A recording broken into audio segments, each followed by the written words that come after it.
Hi friends, the video series what we are doing right now, we are talking about financial literacy. On financial literacy, we have already covered what is savings and investments. See, if investments comes automatically, there are two things we discuss about. What is the risk and what is the return? Okay, first I want to cover what is the return. How one should look at a return on the investments. That is what I am going to talk about right now. Before getting into returns, what we have to understand is there is something called risk reward ratio. So what is risk reward ratio? See, risk reward ratio, see, anything and everything in this world, you're born, started growing, there is a risk involved. For example, if a toddler child is there, the toddler child want to walk, the child may get wounded. So that is a risk. But still the child is trying and walking actually. So that is how we are all grown. Same way, anything action what we are taking is related to risk only. We are traveling from house to office and going by a bike or going by a car or going by a train, and there are a lot of accidents which is happening in the road. And if you look at the Tamil Nadu, the highest death is happening because of road accidents. And so risk is there everywhere. Then because of road accidents is high, you mean to say there are nobody is there in the roads. There are people on road traveling. Still people are taking chances that where they are supposed to go in 30 minutes and people are driving fast and reaching there in 15 minutes because they have a great bike or something like that. So risk is there everywhere. So if risk is there, if you take a risk, so you have to get a higher reward. That is what the ratio is all about. If you are taking a risk, then you must you must get a good reward. So here, what is risk reward ratio is higher the risk, you will get higher the return. So your risk reward ratio return. If you talk about return, then immediately you have to look at what is the risk involved. Highest risk means how to assess the risk and all those things. We will cover on one more video. Now I am going to talk about return. See, that is what the purpose of this video is all about. See, return, if you talk about, there are a lot of assumptions in the market. People think I am investing 100 rupees. If 100 rupees comes back to me as 106 rupees, then people think I got 6% return. Is that true? It is not true actually. People think it is true. No, it is not true. Then what is true is we have to look at 6% is true. Your 100 is going to come back to you as 106. But is it the real return? No, it is not a real return. So what is real return then? Now we have to understand the greatest thing which is called inflation. How inflation is coming up in the market, all those things we have to understand. Then we have to we can clearly understand about the return. Okay, there are two things affects return. One is inflation, another is taxes. So inflation. What is inflation? See, normally if you look at there are developed economy, they say they do not have much of an inflation. People would have heard the US do not have much of inflation or something like that. So which is bad for the economy. But the economy will not grow if there is no inflation. So then country like India, if there is no inflation, then there won't be a growth.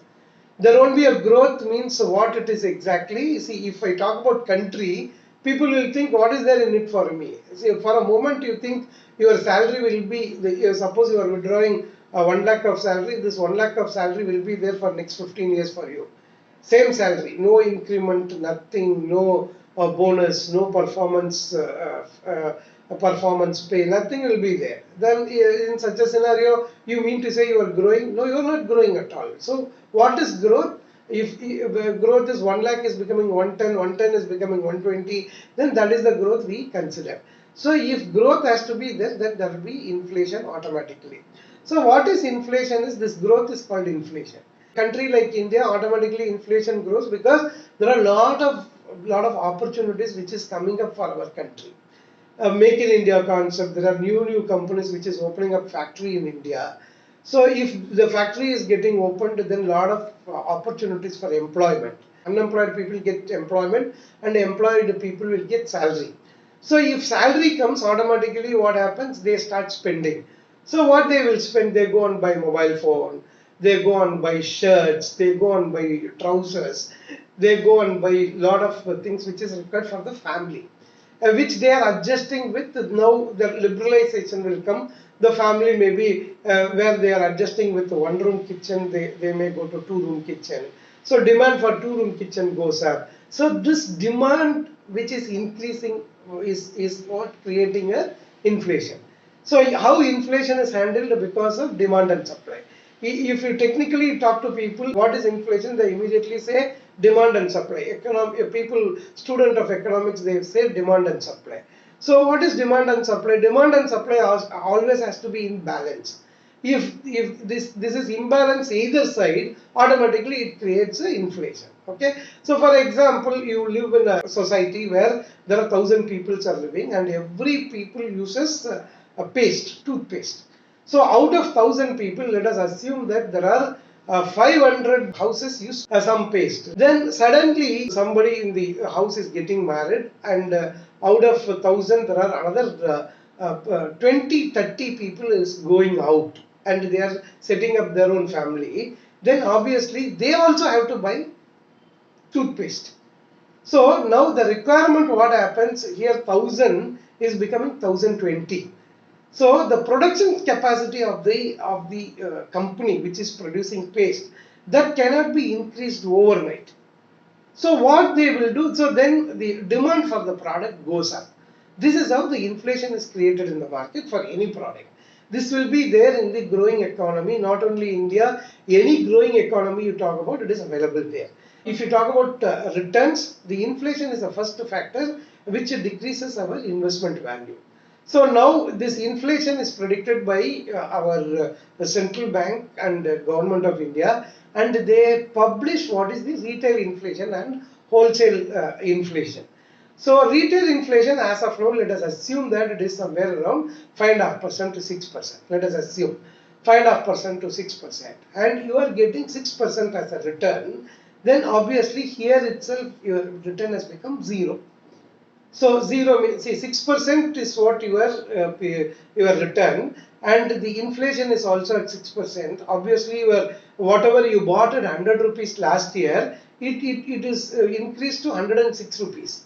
So then your 106 rupees is still makes you to buy only one paste for you, not more than that. So obviously, so inflation take away your return first. So next thing takes away is your taxation. So taxation, we all know income tax. If any investments which is invested in the market, capital is tax free because already you have paid income tax and the capital is generated. But the returns which is coming up, different instruments have different types of taxation model. So we have to look at these two things on investment returns. So investment, if you talk about investment, first and foremost, it has to go and come back to us with higher value. It has to come with returns. So, and this return has to be to two things. One is inflation, another is taxation. Hope I would have not confused you. In case of any confusion, you write to me in comment. I have done a lot of research on inflation and taxation. I can give you clear-cut input on this, and my number is available on description always. You can contact me, you can ping me on WhatsApp, maybe comment or whatever. I have a team of people who are able to help you on all these things. And obviously, if you have not subscribed for this channel, please subscribe.